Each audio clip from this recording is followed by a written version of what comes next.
wanted to show you a new piece of equipment that I've been using. It's this new mini lathe that I got from Harbor Freight, made by Central Machinery. It's a very simple unit. It's nowhere near the top of the line, but for what I'm doing here, it suits my needs just fine. And the part number on that is 65345 if you're interested. It's an upgrade from the drill press that I've been using, and I've been using it for a little while now, and I like it. I think it makes my work a lot faster and more efficient, and probably safer. Along with that, I got some new chisels, and so I got these off of Amazon. It's just a fairly inexpensive 8-piece wood chisel set. Now, I don't use all 8. That's way too many for me. There's only a handful of them that I really use. Of course, the parting tool, and I use this one quite a bit. It's pretty handy actually for dividing out lines and getting to the right diameter and everything. You'll see that in the video. The other is one of these gouges. I use the smaller one, and I use that to remove most of the material. It actually is very efficient in cutting out a lot of stuff. And then I use this large skew when I'm trying to smooth out my work and make a long straight line. This skew is great for that. One of the things I really like about these tools, and it's not just this brand, any brand will do this, but I like these long handles. It makes a big difference in the amount of control you have over the tool. But anyway, back to the lathe. One of the things about this lathe is that it can only handle an 18-inch piece of stock. So the wood I get from the hardware store is this 24-inch length. They also have a 36-inch length of poplar, and so obviously I got to cut that down a little bit to make it fit into the lathe. What else is there to say about it? Oh,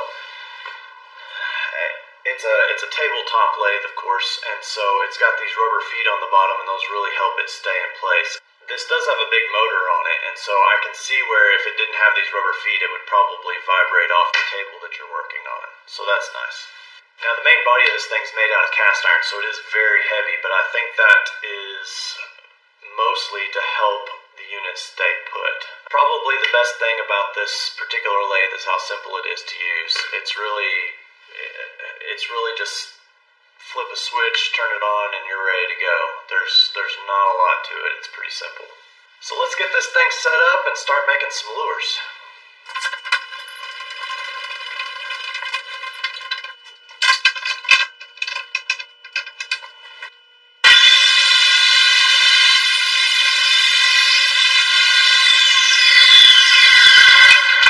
Alright, what we need to do is find the center line here. Easiest way to do that is go from corner to corner. And then what we're going to do is take a punch here with a kind of a rounded end on it and indent that. We'll do that on both sides. And that helps us to align that inside the lathe better.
is for this to be 7 inches long. So I'm going to go ahead and mark.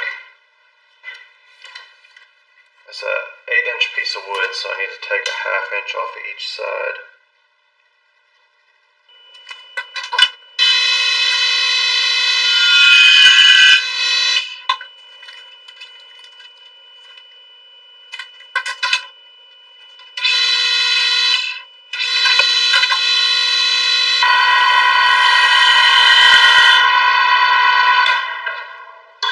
Before I go too deep, I'm going to check that.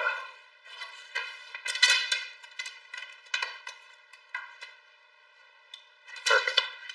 Now part of what I do is I'm going to use this parting tool to get down to the depth that I want to be for this end of the lure.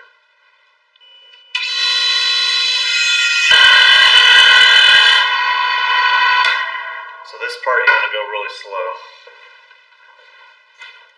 Measured a lot.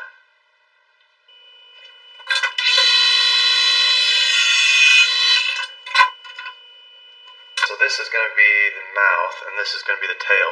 So I can gouge that down quite a bit because it gets down to a pretty small taper. But I may do that incrementally because I want there to be a lot of wood here at this end of the lathe, so I don't snap it off while I'm carving.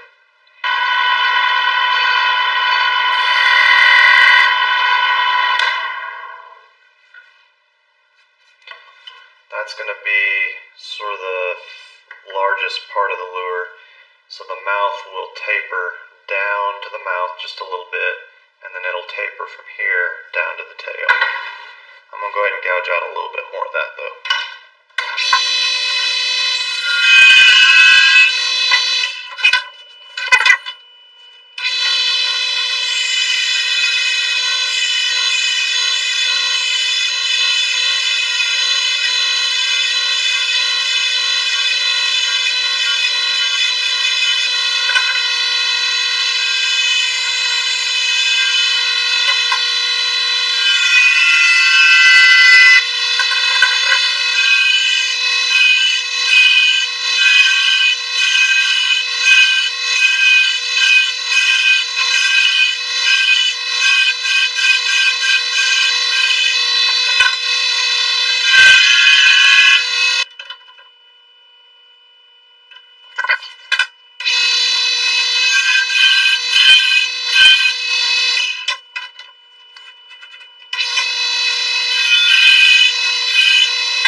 Now that we got the basic shape done, what we can do is we can come back with our sandpaper and smooth it up.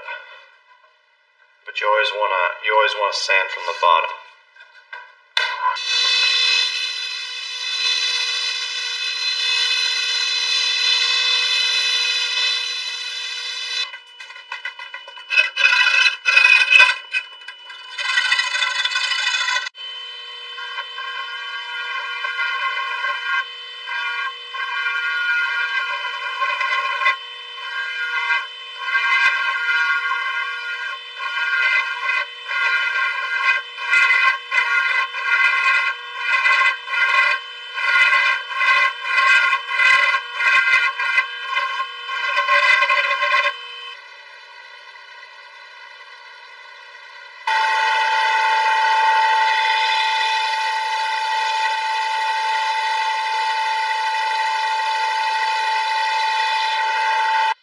Cut the hardware slot. I always go against the grain when I cut that slot, because if you go with the grain, there's the potential for splitting, so you want to avoid that.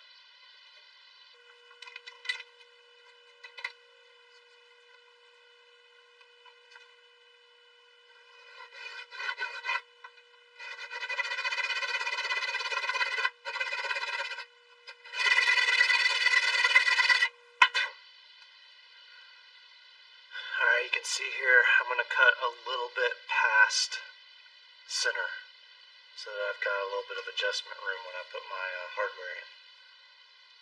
Flip my blade over. Make sure that I don't have like a high spot in the middle.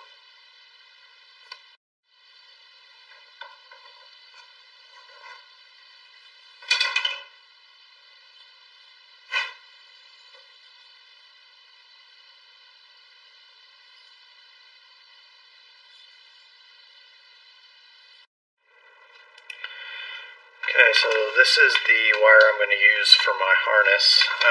It's stainless steel type 302, 0.080, which is 2 millimeters. It's a very stiff wire. First thing I'm going to do is cut this. I'm going to cut a piece 13 inches long for this particular lure.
Before I crimp those, yeah, that's gonna work. I got enough length on each end. I'm gonna go ahead and crimp these, and then this will be done.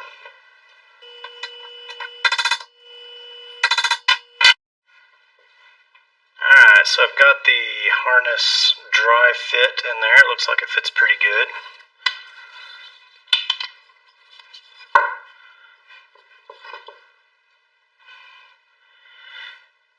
Anyway, I've started using these crimps, these double barrel crimps, for holding all of this together.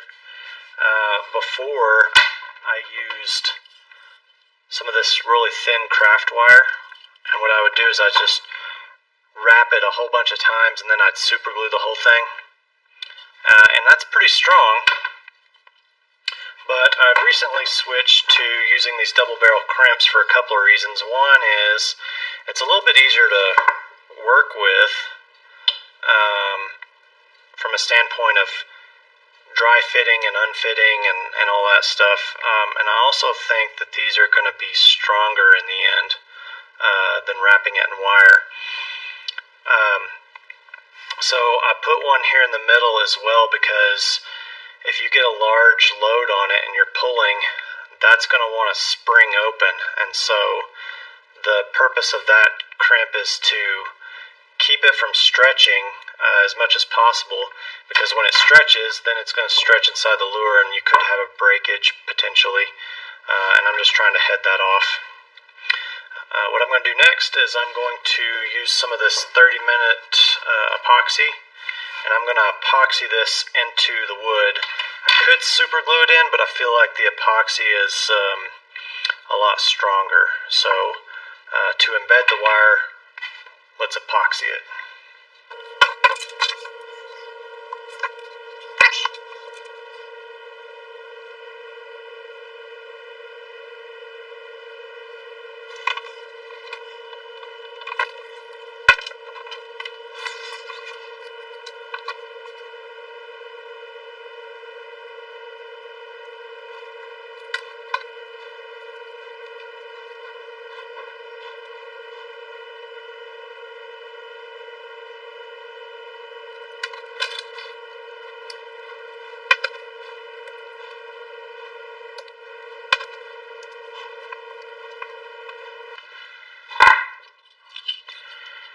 Alright, I'm going to use some of this wire to hold everything in place.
we've got today is a 7-inch bullet popper. This is a GT rated lure that I've carved, and we're going to paint this in a coral trout pattern.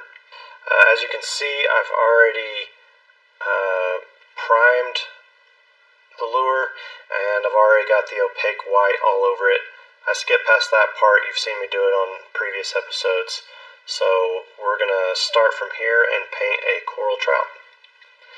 The foundation color that I'm going to use is going to be this orangish, lightish yellow color. And I've written down what I've got here. So it's 10 parts opaque yellow, 1 part fluorescent orange, and 2 parts opaque white. And we're going to put this over the entire lure.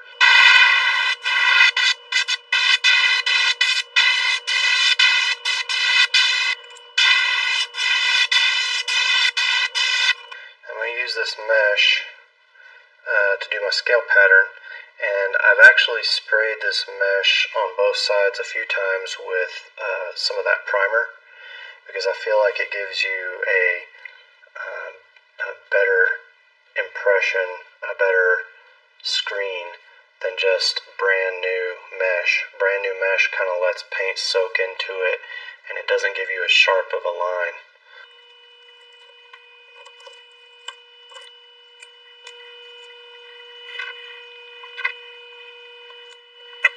Next color is going to be iridescent orange. We're going to cover pretty much the whole thing, but I am going to try and stay away from the gill area again on this one, because gills don't have scales on them really, so I'm going to avoid that area, and then I'll come back and paint that without the mesh on.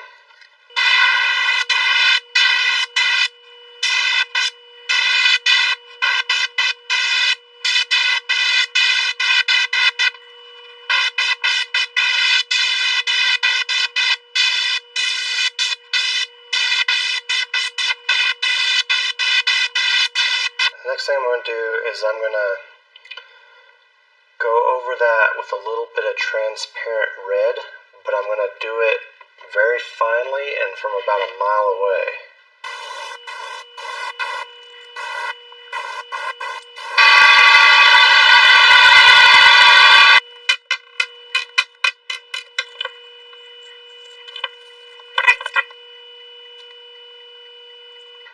Got some more of that iridescent orange.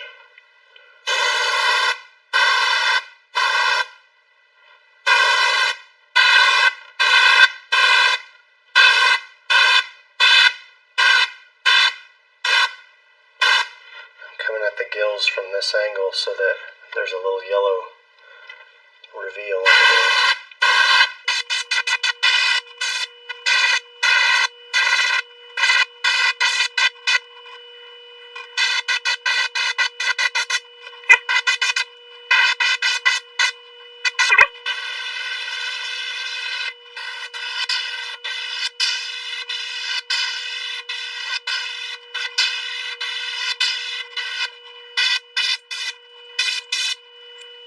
Next, we switch back to the original custom yellow color.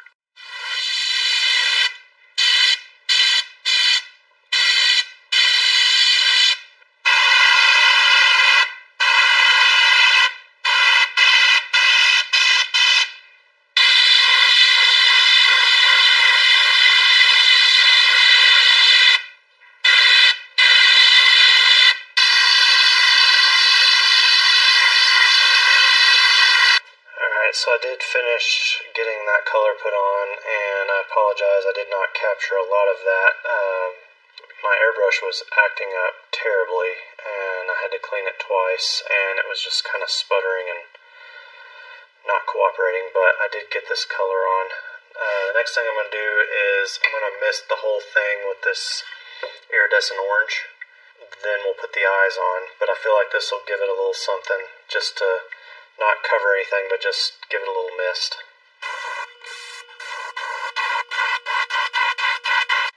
I'm going to put a little bit more over some of these stripes because I want to do a little bit more subtle.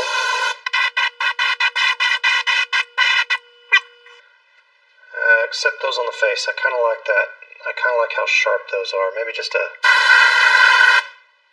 so slightly. There we go. That's the look I'm going for.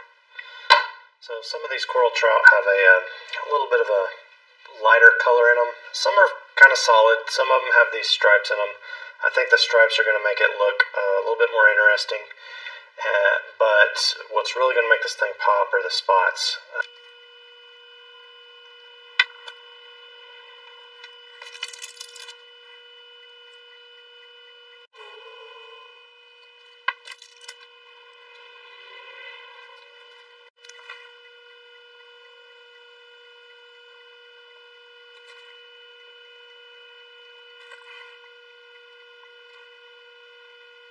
At this point, we're ready to apply 2 clear coats before proceeding to the next step.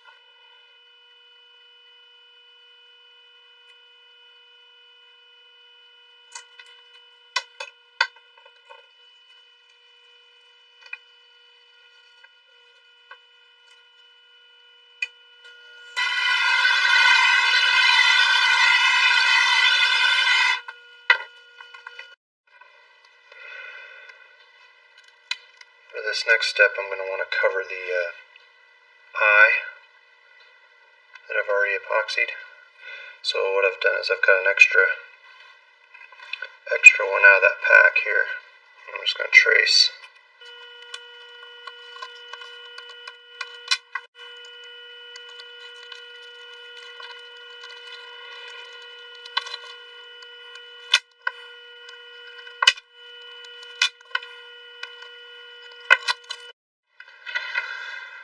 Alright, I got to looking at some more examples of coral trout, and I feel like it needs a bit more red on it. So what I'm going to do is I'm going to go over it a little bit lightly with some transparent red, just to kind of get it a little bit closer to where it needs to be.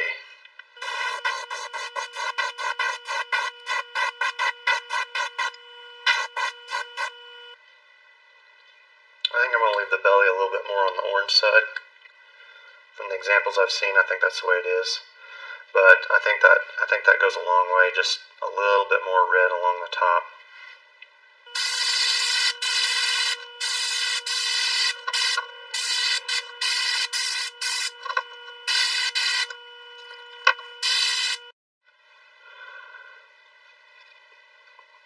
Alright, now I want to try and get the right blue for my spots. And what I'm going to use is opaque blue. I'm also going to add a little bit of white to it because it seems like it's not just super dark. 1, 2, 3, 4, 5. Let's try that, and hopefully that doesn't lighten it too much.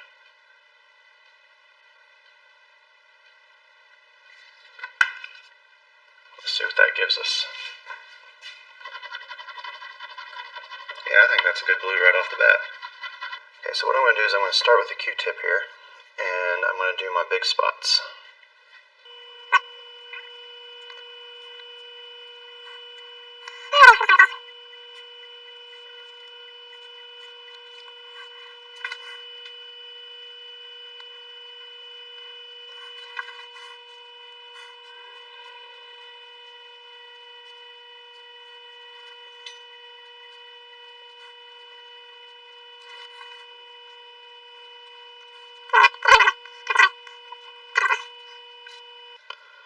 A lot of times they have a little stripe kind of under their eye here.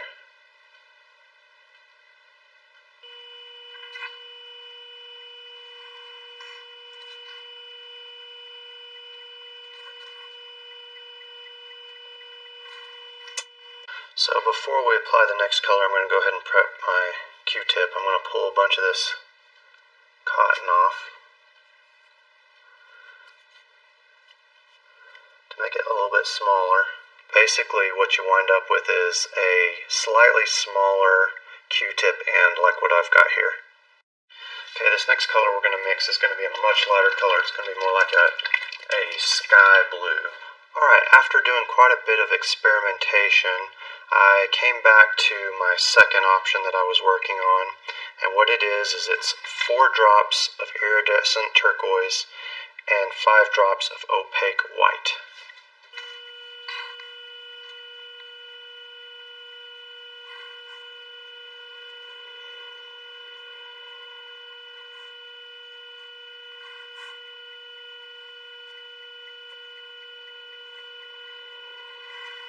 The key to this is to apply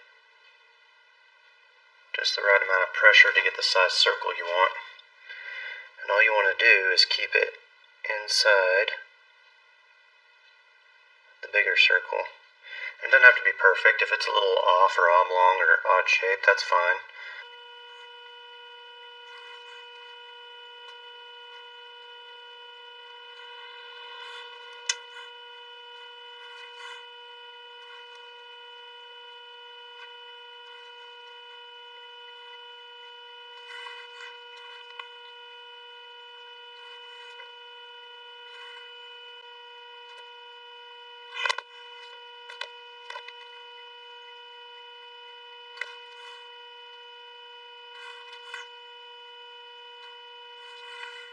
Finally, we'll apply 2 clear coats before taking it out on the water.